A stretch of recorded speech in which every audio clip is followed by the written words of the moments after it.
Folks, we seem to have a bit of an easier day once again today with the Faction Wars Hard coming in. So we're going to go ahead and we're going to take a look at this. So we have Barbarians open. The Barbarians are open for stages 10 through 12. And then same thing with the Undead Hordes. I think based on the prerequisites that I was looking at that I will be able to beat these, but it's just a matter of essentially how much I'm able to do on camera. So we're going to go ahead and get the build put over on Thor here so that Thor can bring in some big damage. So we'll take off the Slixus gear, throw that on Thor, only 350k, so that's perfect. And then for stage 10, the challenge is that we have to use at least 3 epic champions, so that should be pretty simply done as well. We're just going to do something like this. I don't know if my High Katoon is built, but I guess we're going to find out soon enough. She's decently built, decent speed on her, whatnot. We're going to bring in Huskarl and then probably Ferric and the Fat as well. Excuse me. And so far, at least, this doesn't appear to be a particularly tanky team that we're going against, so we'll see. I'm probably going to manual some of this just to make sure that their cooldowns are good for the next wave, but, you know, we should be good apart from that. That being said, if you guys are here once again for the Faction Wars Hard progression, thank you so much for tuning in. Of course, channel memberships are live. Go ahead and hit the join button down below if that's something you want to do. Additionally, Discord is linked down in the description. Go ahead and join that if that's something you're interested in as well. And now with that YouTube mumbo jumbo out of the way, we'll just go ahead and focus on clearing this content. So we have our 3 epic champions. You can really just bring in, you know, whoever the hell you want at the end of the day because, you know, with somebody like Thor in here, it's going to be crazy how much damage he can output anyways. Obviously, if you don't have Thor, there's still other options you can use. So Karl is a fantastic damage dealer. Having our Mons on the team is essentially enough to just trivialize this content anyways, as long as, you know, the Nishaks don't get a turn, which is something I'm actually kind of worried about now. So we're going to have to try to make sure that they don't. Go ahead and whack. We do decrease their turn meter, which is perfect. We're going to place an increased resistance here, even in the small version. And hopefully that's enough to help resist any sort of poisons they might try and throw our way. Go ahead and try and get an increased cooldown there too, and we do, which is perfect. We're actually starting to take some damage here, which is a bit annoying. We do get the AoE poisons placed, unfortunately, and the poisons tick off. My goodness, okay. So you can see really the downside to having... you know, our Mons try to win this fight, considering he's a weak affinity. We may actually... Yeah, no, I think we should be okay. Let's go ahead and try this again. I think that was just some bad RNG on our side. Could bring in Jamarsa here as well. She has a revive, of course. If you're struggling to get through this content, having a reviver on your team is going to help astronomically. We're just going to go ahead and auto this, I think. I do trust my team to be able to do it. There's not really too much right now that could go wrong. So obviously we have Nishak under a stun, so he can't really do anything to our team. I think we're sitting pretty. So let's just go ahead and see what we're able to do here once we get to the next wave as well. And then here we'll just try to make sure that we have some cooldowns available. But yeah, it is what it is. So we have our A2 off cooldown with the Armands, and he does get the AoE stun this time, which is perfect. We're actually going to go ahead and sheep there as well. Let's go ahead and A1 here. It is what it is. Let's go ahead and just A1 into Tagore. We're going to go ahead and save his A2.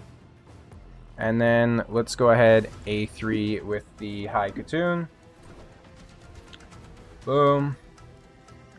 Let's just go ahead and A1 to Tagore again. Let's go ahead and do an AoE. We get some turn meter steal, so why not?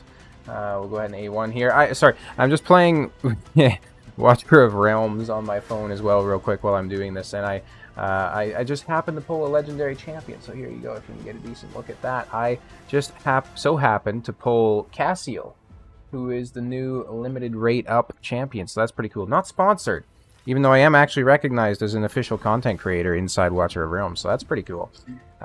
Inside my Discord, there's also a Watcher of Realms chat, so if you do play the game, you want to brag about your pulls that you got during the summoning event, or if you want to ask for help with content or anything cool like that, make sure to go ahead and hop in there and get a part of it.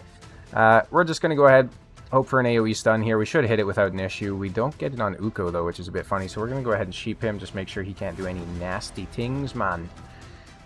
Let's go ahead and hit the AoE here. Obviously, starting off with the first hit on the sheep, we're not really worried about, you know, what the rest of them may do. We'll get some turn meter boost here as well. It's also pretty crazy having High Katoon as like my slowest champion, even though she's like a speed boosting champion. That's absolutely wild, but it is what it is. We get the AoE there. It's just Uko left. Let's go ahead and just whack into him with some A1s here. And there we go. Easy 3 stars just using some epic champions. Now, on to the next stage where we have to place 15 plus provoke debuffs. Now, my girl Nergigante Archer should make this pretty decent. So she's going to place a provoke for 2 turns as well as a hex for some damage sharing there. So we're going to bring her in. We're going to get rid of these 3. We're going to bring in Freya to help make sure we have some support. Syl. And then is there anybody else who actually just brings a dedicated provoke? We do have Artur. I was talking about him before. He's a decent champion. I think we actually might have him built as well. Sort of built. Let's go ahead and throw some gear on this guy here. Fitting room. Priority stats. Speed and accuracy is really all we're worried about, while also hiding the set filters. Perfect set of boots right there. We're not really too chaffed about making sure that he's in sets or anything like that. Almost 200 speed here. You know what? We could do that. I think we'll maybe... We'll take out the Syl, and then we'll bring in our Thor as well. Obviously, a very easy way to do this is to put a champion inside a provoke set like a Loki, who has it on an AoE. Something I want to call out real quick as well is one of the guys in my comments recently was talking about how they actually managed to beat this content. So essentially, Loki has this this debuff spread, right? So if he's using this skill under a Veil or Perfect Veil, he applies a debuff spread, taking 2 random debuffs from the target and placing them on all enemies. So if the enemy happens to have HP burn, you can actually go ahead and use that to spread it to all enemies, right? And then just do more ticks of damage and whatnot. So if you're really struggling with the HP burn placement stages, that's going to be a solid way to go. Now, that being said, we may have to bring in somebody like a Syl here. We'll see how this goes. Because I just noticed that we do have some annoying champions on the enemy team. So at least on the 3rd wave, it looks like we have an Eryx to deal with. We do have a Gaius here as well, who's placing bombs on us, but that's fine. We can go ahead and cleanse with the Freya. We're going to go ahead and get that AoE, get the provoke on everybody. That should be an easy 5 provokes placed. We'll go ahead and clap them down with a Thor. Didn't do a ton of damage there, but it is what it is. We'll try to get a provoke there. We don't get it, unfortunately. Really just interested, of course, in clapping everybody down at this point. Obviously, the Archer has the ability to stun on her A2 as well, as you can see. So her combined with Armand's is very strong for CC. Let's go ahead and just hit into the Candrafon here since he's weak affinity. Let's go ahead and try to AoE here. See if we can get a provoke. We do land a provoke, so that's 6 provokes landed so far. Freya on her A1 also has a provoke. So that's a very strong option if you're struggling with this content. Freya is just such a good champion. You can throw Freya into a provoke set as well, obviously, if you need, and she'll do this role fantastically well.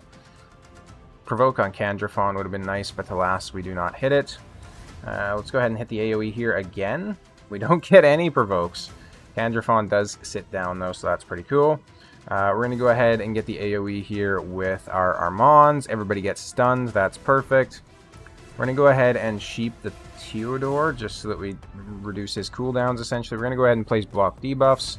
Then we're going to go ahead and hit the AoE, which should be an easy another 5 provokes. So we're already at 11 placed. We'll go ahead and AoE clap with the Thor because we're not really too concerned about staying alive here. Let's just go ahead and get the AoE from Freya. We do ideally, though, want to have our Archer skills available, but I mean, it's also not the end of the world if we don't, because when we get onto the next wave anyways, you know, she's gonna get a turn and whatnot, and then, you know, we have like Thor and everybody else who can just absolutely DPS everybody down. But we've placed 12 provokes now. This wave should be pretty easily, especially if we land that stun on Eryx, which we do get the AoE stun here, so we won't actually worry about sheeping her. Let's go ahead and boost up our damage just so we do more damage with Archer. We get the provoke requirement met, so we're going to go ahead and just whack everybody with Thor here, absolutely clapping them. I'm going to go ahead and get the double A2 there. It's ironic that I'm, you know, kind of excited about pulling Cassiel as well inside Watcher of Realms, because I actually haven't, like, reviewed his kit at all, so I don't know what he does. It was just cool to pull him, but we're going to go ahead and get some Turn Meter Steel here, as well as the stuns and whatnot. Going to go ahead and A3 with the Thor. This is annoying, where Eric's just keeps healing herself up, obviously, right? Such an annoying champion to try and deal with, especially if you have champions on your team that are doing, like, critical hits. And she's just constantly healing for more damage than you're doing, but it is what it is. Thor can do some big numbers there to her, as well as putting out the stuns and whatnot, so that's perfect. And just to double check, yeah, we have the provoke requirement met, so we're good to go. A1, you can see we do 9.7k damage to her, and she heals for 9.9, so that's very annoying. Thor's just going to go ahead and take care of her, though. Fuck you, Eric's. Alright, we're on finally to stage 12 with the Barbarians. Ladies and gentlemen, we are flying through it today. This one's going to be a bit more tough, though. So defeat 3+ enemies using ally attack skills or counter attacks. So I think what we're going to have to do here, if you look at other effects, positive effects, ally attack, you have Ferric in the Fat, right? If you have buffs with counter attack, you do actually have an option as well in the way of Valkyrie, right? So you do have some options to do this. I think running a Ferrican in here is probably going to be the easiest way to do it, though, so we'll run him instead of the Atur. With that being said, we may want to switch out Archer for another damage dealer as well, like a Turvold, just so that we can get some really good damage coming in off of those second ally attacks. And we do obviously have our Mons in here still, so he's gonna kind of trivialize this content. I feel bad for you if you don't have Armands, because getting through waves like this with like the Elva and stuff like that is going to be significantly harder, obviously. So now I'm going to do this for sake of testing. We get resisted anyways, it is what it is. But let's go ahead, ally attack the Gala. What I was going to do is I was going to see... Oh, that sucks cheeks, ladies and gentlemen. That sucks cheeks. Maybe we'll have a chance to test it this time, though. But I wanted to check and see if ally attacking and killing a sheep with the ally attack would actually count as defeating the enemy. Because if it does, that could be a pretty decent strategy. So we're going to steal turn meter. We're going to try to sheep, let's say, the Gala here, right? Just because she's not very tanky. We're going to go ahead and ally attack. And that does count. So you can actually Armands.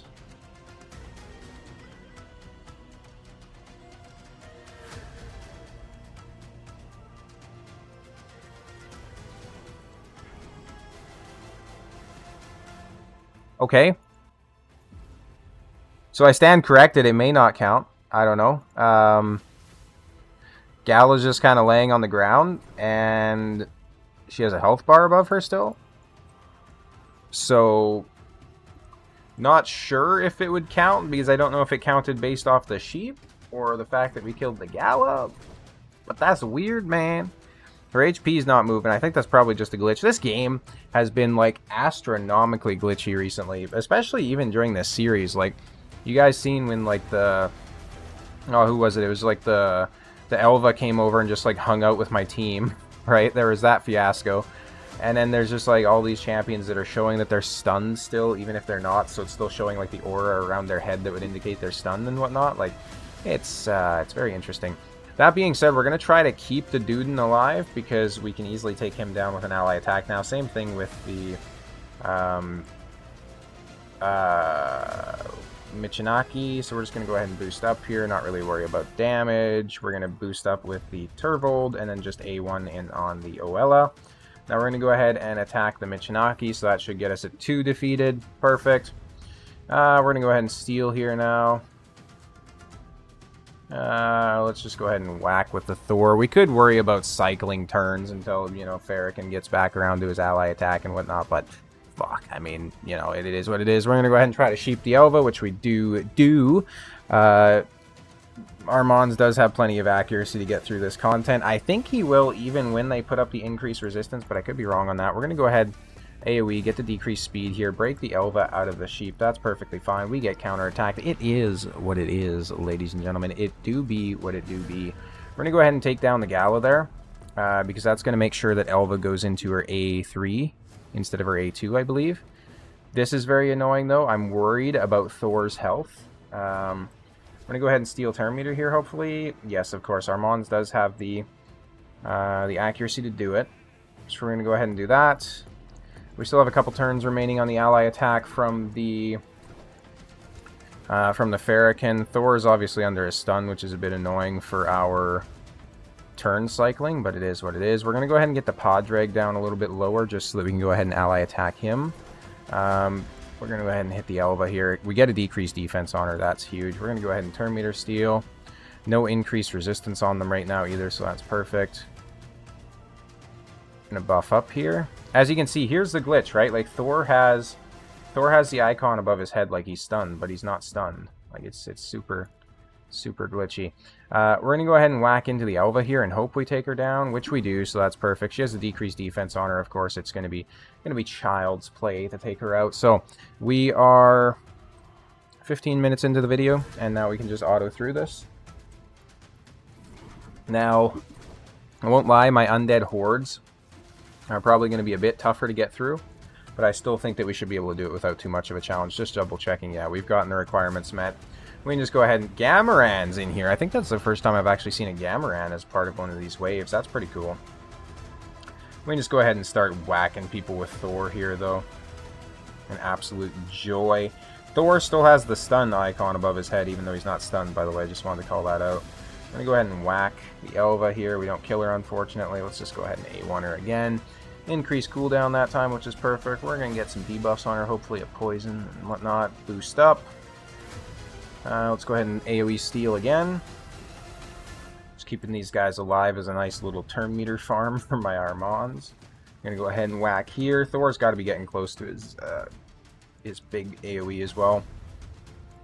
I wish there was a way to, like, track where they're at in terms of, like, how many hits they made or whatnot, because, like, there's no hit counter or anything like that inside Raid, and with, like, how many sets there are, as well as effects, as well as, like, all that sort of stuff popping up, you just don't see how many hits he has on somebody. Like, it's very hard to get those damage numbers, like there, for example. I have no idea how many hits he got, and he has the RNG on his A1, where he can potentially hit multiple times as well, right? So it's like, oh my god. But there we go. Easy 3-star clear on the Barbarians. So now we're all the way up to stage 13, 3-starring the whole way. We're going to go over here to the Undead Hordes. I'm probably going to end up saving this energy just to make the upcoming fusion a little bit easier for me. The fusion, I think, is incredibly worth it for anyone, so I think you should definitely be going for it, certainly. Mashald doesn't have too great a gear on him. This one, we have to beat it using at least 3 epic champions. So same kind of deal here. We can just bring in, you know, whichever epics will make this easiest. I think we'll replace... we'll replace Mashald with Seeker. We don't really need UDK, I don't think, so we'll bring in Mashald instead for some extra damage. And I think we can probably honestly just auto this. Because Mashald and... This is something that's not really talked about for this faction, I don't think. At least not anything I've seen. But Mashald and Fabian working together can essentially just, like, absolutely CC the fuck out of everything inside this faction except boss content, obviously. Because Mashald places the AoE True Fear. Obviously, with the Fabian passive, he's going to go ahead and attack people and petrify them whenever they get a turn while they're under a fear. You can see he's going ahead and placing his own True Fears as well. The only thing to really be worried of is, like, obviously the Phoenix A1s that can, like, block revive your team, right? So that's maybe the situation where you'd want to use a UDK.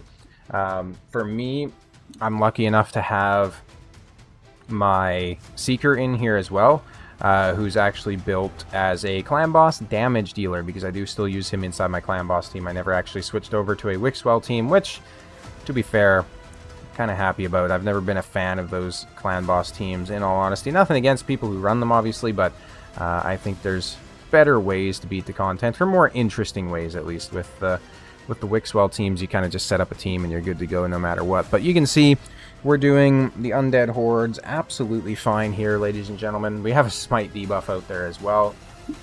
We have Fabian coming in, CCing everybody. Everybody's either under a stun or, you know, some sort of CC of some sort. Let's go ahead and take them off auto, just so that we can go in here and start to A1 cycle against the Opardon. Make sure everybody has their cooldowns available for the next wave. He, of course, is going to get turn meter stolen. He's true feared. His cooldowns are probably increased because of Fabian. We're taking more turn meter from him. We're whacking him a little bit. He misses his turn. This is not a good look, ladies and gentlemen. And there it is. Alright, we're on to wave 2. We're going to go ahead and put it back on auto. You know what, Shaman, your skills are pretty cool and whatnot, but it doesn't really matter if you're locked out and if you have true fears everywhere.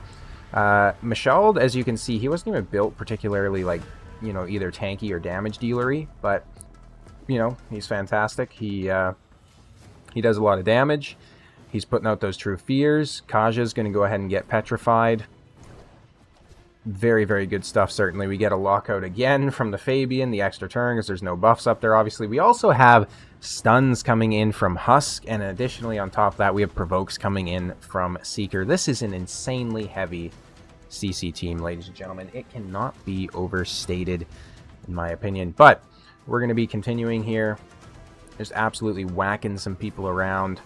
Fantastic stuff. Now, here is an interesting discussion that I want to levy for everybody inside of the comments. What are your thoughts on seafood, right? So, first of all, do you guys like seafood? Do you have allergies to seafood? Those are kind of the basic questions that everybody asks, everybody should know. But more specifically, like, what types of seafood do you like, right? So, for example, if you like shrimp, why do you like shrimp? What do you also like, you know, oysters and mussels and stuff like that? Or do you just not like any of it? Why do you like some of it but not other parts of it? I'd be very interested to hear about that, because it's a very contentious topic, right? A lot of people don't like it. People have allergies. People are just picky eaters. You know, there's a lot of reasons that people might not like it, and there's a lot of reasons that people do like it, I think. So it'd be very interesting to hear about everybody's philosophy on that, certainly. And it's actually quite an interesting subject, in my opinion, because, you know, back in the day, for example, lobsters used to be heavily sought after as horse food, right? Because they were viewed as bottom feeders. Nobody wanted to eat them. They thought they were kind of disgusting. And then now, these days, lobsters are viewed as like God's gift to seafood, right? Like they're insanely expensive. Everybody wants them. So it's very interesting to see how humanity has kind of progressed throughout its time. But we're just going to go ahead and keep whacking with a Mashald here. I don't even need to do this on manual. I don't know why I am, but we just need to make sure that we don't get clapped here. But Mashald doing a fantastic job taking everybody down. Now, that being said, if you're ever struggling to place provokes or stuns or anything like that, Mashald is an absolutely freaky god tier champion at doing it because of his A1, A2 synergy.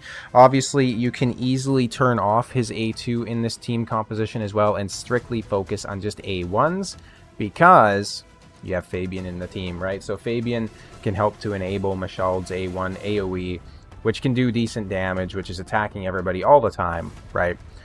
As long as they have Leech out there, actually, I think is what the stipulation is, so you can't turn off his A2, never mind. But yeah, they do a very good job of enabling each other, which is quite nice.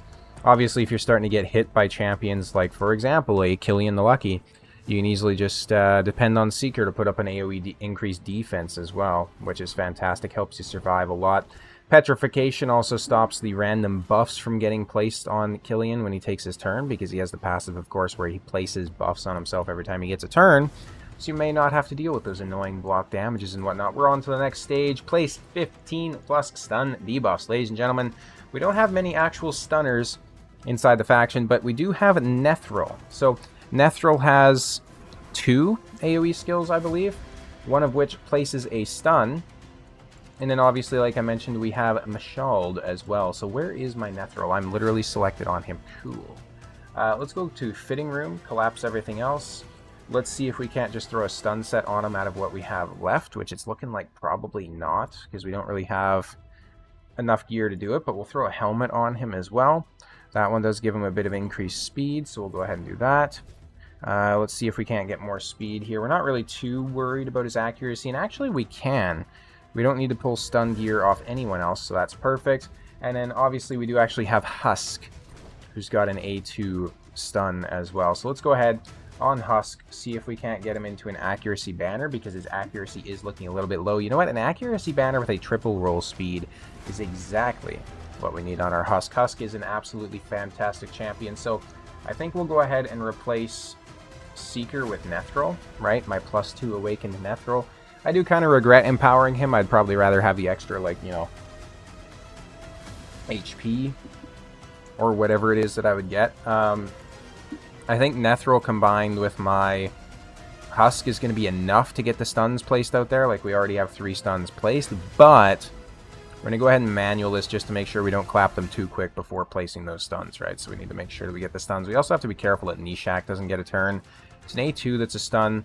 He also places an decreased speed if there's no stun placed, right? So he's very strong with it. That being said, Mashald might be a better option to run inside the stun set because obviously, you know, he's got the constant AoEs. But again, we do still have 3 of them placed. We get some bombs placed on us, which is a bit annoying. Don't get me wrong, but it's not really too much of a threat unless they land on Gorgrab and take him out, which hopefully they don't. So since they're just on Nethril, that's perfectly fine. Nethril's not booked either, by the way, so definitely going to be a bit more of a pain trying to get stuns placed with the champion who can't even do it on a guaranteed rate, right? So it's not even 100% land rate. Let's go ahead and do this AoE, though. Almost took out the Nishak. Bit of an unfortunate event that we didn't, but it is what it is. We're not going to place the increased attacks because I don't want to kill them too quick, obviously. We're just going to keep going for those lockouts, though. Keep going for those A1s. Same thing on Husk. We get a provoke up there. That's perfect. Nethril does get clapped a little bit by the bomb, unfortunately. If we can allow the Tagore to get a turn, that would be perfect. Now we're going to go ahead and place the increased attack. We should have the Husk stun available as well, which is perfect. We're going to go ahead and just A1 on the Nishak. I don't want to kill him, but we did, unfortunately. We're going to go ahead and get that AoE, hope for a stun again. We do get 2 more stuns placed. We're already at 6 of them placed, so we can go ahead and pretty comfortably just start taking these guys out and get on to the next wave here, I think. Boom, boom, boom. And go ahead and do this. A1. Get some AoE clappage there. We're going to A1 here, take him out. We're just going to A1 here on the Razelvarg. Razelvarg is actually one of the fusions that I most regret not going for. I forget what it was that caused me not to go for him, but I think I seen like somebody on YouTube talking about how he's not that good. And then I seen like test server footage, and you know, shockingly enough, our top content creators didn't understand how the Champions kit actually worked, and they couldn't be bothered to really test him too much. I could just be making things up here. I'm not gonna lie. I don't remember specifically, but I'm pretty sure I watched like one of the content creators' reviews on him, and they didn't really seem too appeased. And I was at a point in the game where my resources were a little bit broke, so I was like, you know what? I'll probably just wait for the next fusion. And then I super regretted it because he's actually very good inside Hydra, and wish I had him. Let's go ahead and steal turn meter here from the Nishak. He does absolutely clap us there as well, which is unfortunate. The Nishaks. Oh, that's tough. That's tough. Okay. Okay, we're just gonna keep doing this for now. We're gonna steal some more turn meter from the Nishak. I need Nethril to get a turn here with his AoE stun. Perfect. We do land a couple more stuns. We're at 8. Let's go ahead and do the Husk. Land 2 more stuns. We're at 10. Let's go ahead and steal the Nishak's buff. Let's go ahead and lock them out. Let's go ahead and petrify the Tagore. Hopefully we get a weak hit. Fantastic. I'm going to not use his heal quite yet because I want to revive the Mashald when he inevitably goes down. But we'll try to provoke the Tagore. That would have been nice. Now Mashald's dead, so we can go ahead and revive, heal everybody up. We're off to the races here, ladies and gentlemen. Everybody is locked out as well, which is perfect. So they're just going to be A1ing us, which is, you know, nothing too much to worry about. We're going to go ahead and try to provoke the Nishak. Doesn't happen, unfortunately. I can go ahead and lock out again here because I couldn't remember if the Tagore was locked out or not, and I didn't want to deal with that. So here we go. We're just going to A1 into the Zargala. She's a tanky gal. She can take a few hits. I'm going to go ahead and do this. Get everybody under leech again. It's crazy, obviously, how good Mashald is, and I keep singing his praise. I have to do a guide about this guy at this point because I don't have a guide about him on my channel, but he's so damn good, ladies and gentlemen, because he's bringing the AoE leech as well, which just ensures that your team stays alive without issue, right? Like, it's so underrated. I should actually, I'm going to put that in my to-do list. I use Google Tasks, so we're going to do a Mashalid video. I definitely did not spell that right. It's like my salad. Few big video ideas coming out here in the near future, ladies and gentlemen. Make sure to stay tuned. I kind of mentioned that before. We're going to have some new game reviews coming out. Very close to having a new game review come out. So if you do peruse the channel for those reasons. make sure to stick around. We get some poisons up here. We're just going to A1 cycle here at this point. Have all of our stun abilities available for the last wave. It's very nice that we don't have to worry about, like, you know, block debuffs or anything like that coming in from them either, because that would be super annoying. Let's go ahead and get everybody locked out. We don't get a lockout here, so I'm just going to go ahead and petrify him, make sure he can't take a turn. We get 2 stuns, so we're at 12. Let's go ahead and fear everybody. We get resisted across the board. That's interesting. Let's go ahead and try to get that AoE stun. Very nice. We landed like 1. We're at 14. Obviously, Nethril is inside a stun set as well, so even with his next AoE skill, he has a better chance of landing it. We're going to try to provoke the Slixus here. It doesn't happen, unfortunately. We're just going to A1. We're going to go ahead and walk out again because the Vergamcar is not under any CC. He does resist it again. Interesting. We don't have the 15th stun placed either. I know Vergamcar is immune to provokes, I think it is, but I didn't think he should have any sort of resistances to other stuff. So we're just going to go ahead and petrify him again. Really just don't want to deal with that BS. We have massive resistance numbers coming out. I think he might do some sort of a passive where he increases resistance if they're trying to place like a CC effect or something like that. I could also just be making shit up. I don't remember Vergamcar's skills, you know. There we go. There's the 15th stun. So now we can just focus on clapping them. We're going to go ahead and steal turn meter here. We're going to go ahead and buff everybody up with the increased attack. Going to go ahead and do an AoE. Some more clappage. We're going to go ahead and lock out yet again. I'm going to go ahead and A1 onto the Uko. Getting a stun would be nice so that we don't have to deal with a potential AoE, but it is what it is. We're going to go ahead and whack into the Uko here again. I'm going to go ahead and petrify the annoying little sausage. That is Vergamcar's unofficial lore name, by the way. Annoying little sausage. Go ahead and hit the A1 here on the Uko. We do get a stun, which is perfect. Going to go ahead and do this. Go ahead and do this into this. We now have the True Fears placed on them, which is nice. A1 here on the Dracomorph. We're going to A1 here onto the Vergamcar. Get some poisons up on him. 2 poisons, so that's going to be a nice little tick of damage whenever he goes. Get a smite on him too, which is perfect. A1. I'm going to petrify him just to make sure he can't take a turn. I'm going to go for a stun again, which we do land. Perfect. We're going to A1. And we're going to A3. There we go.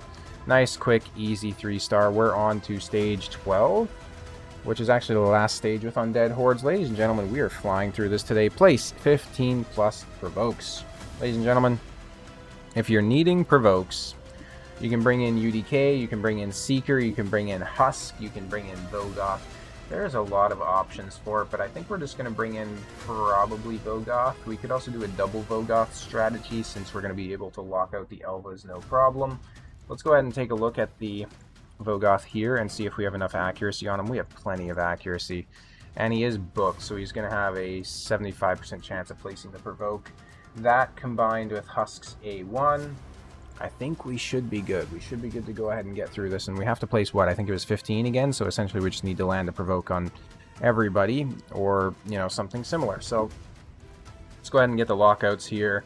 Elva does unfortunately resist it, but we can just then go ahead and, you know, petrify her. So there we go. Now we're going to try to get the True Fears and the Leeches out here. Boom, boom. We're going to go ahead and steal Gala's turn meter because she's still very dangerous if she even gets a turn. So we're going to go ahead and hit the AoE here. We do get 2 provokes. Whoopee. That's not going to cut it. That's not going to cut it. Mashald, my boy, I think we might have to run you inside a provoke set here. I think that's going to be the best way to do it. You know what? We could actually bring in Scartorsus as well. Might be a better option. He is already 6 starred, so that's perfect. He's got like no accuracy and no speed, so that's kind of whatever. But we're going to go ahead and do this. We're going to go ahead and go to equipped. Do this. Collapse everything. Expand the provoke set. Let's go ahead and throw a weapon on him. Do a fitting room first, obviously, though. So more speed here, which we want. More speed here. He has like no accuracy though, granted. I don't think he really needs it for anything else.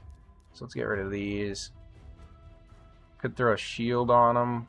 We have gauntlets, but we can't put those on him. They're on somebody else. We have attack boots there. That's a bit odd. Yeah, we don't have much provoke gear at all. I have like no gauntlets, but we'll throw these gauntlets on him. And then we do need to take boots, so Mr. Nethro, I think maybe, your boots are ours. We could also do something here, so we could put this shield on him. And then let's just go ahead and get a chest piece from like some random set here. So we'll do this, we'll do priority stats, speed, hide set filters. And this looks like a perfect piece, 21 extra speed, there we go. Now we have an AoE provoke champion that we'll use, so we'll go ahead and bring in Scartorsis, who's right here. There's a good speed aura for dungeons as well. Additionally, I think we'll bring in Vogoth still instead of the Husk. It's going to obviously result in a little bit less damage, but it kind of is what it is. Go ahead and do this. You know what? We're going to do this. We're going to try to do this mainly on auto because I don't want to sit here and have to do this BS all on my own. So we're going to go ahead and delete this team. Don't even know what the fuck that team is. Just some random team. I think these were different teams I was testing in the clan boss way back in the day. So we're just going to go ahead and select our 5 most recently used. We're going to go most importantly to Scartorsis. And we're going to disable everything so that he's only relegated to using the A1. So we have a very good chance of placing those provokes. Obviously, Fabian is going to do a very good job of making sure that you know, there's no buffs on the enemy team, so we're just also going to make sure to do this. And let's go ahead and try that. So Fabian's going to make sure there's no block debuffs. It doesn't look like we have a Jingwan to deal with yet either, so we don't need to worry about, you know, the whole placing block debuffs on them annoyingly when they receive like some sort of CC effect or something like that. We got an AoE there from the Scartorsis, and we didn't get a single provoke to land, by the way, ladies and gentlemen. Though it says we got 2, apparently. Oh, that was from the Vogoth. So yeah, the AoE from Scartorsis wasn't that good. No provokes landed. We didn't get another... We did get one more provoke there. Okay, so that's good. So yeah, we're doing big damage here, though, which is a bit of a shame, especially to the Gala, because I don't want her to die. So that's a bit of an issue, but they seem to be kind of spreading their hits around. I think we'll go ahead and just target the Elva now, because if somebody's going to get hit, I'm okay with it being the Elva. We have 4 provokes placed so far. I think we should be able to get through this easy peasy lemon squeezy. Of course, we do have Gorgorab here in case somebody gets clapped as well. We have a massive amount of provokage coming out there, so we're already at 8 provokes. We may not even need Scartorsis in here, honestly, but being able to do this on auto is just going to allow us so much more freedom with our life. That being said, I think it's pretty apparent at this point that I will be able to go ahead and beat the stage with this particular team. So, to respect your time, I'm going to go ahead and end the video here. Actually, you know what? No, I'll do you one better. It's obvious that this team is going to beat this stage, right? But I want to make sure that I show you guys the gear that I'm using to do it. So let's go ahead and just quickly go over every single champion that I have used throughout this video. Obviously, as I always say, if you need to pause it and view the gear a little bit more in depth, that is perfectly okay as well. These are the stats here. Definitely some decent builds. If you're trying to get through this, just be ready to essentially move some gear around, right? Like you're going to have to potentially move gear off of champions that you don't use so much onto champions that you use inside Faction Wars, right? We have 50 more Spiteful Remains that we'll be collecting here tonight too and doing another craft. I will post the craft on my YouTube channel if you guys are curious about that. That being said, thank you guys all so much for watching. Thank you for the continued support on this series and the channel. We're pushing to 2,500 subscribers. Go ahead and make sure to hit that button. I'll see you guys next time.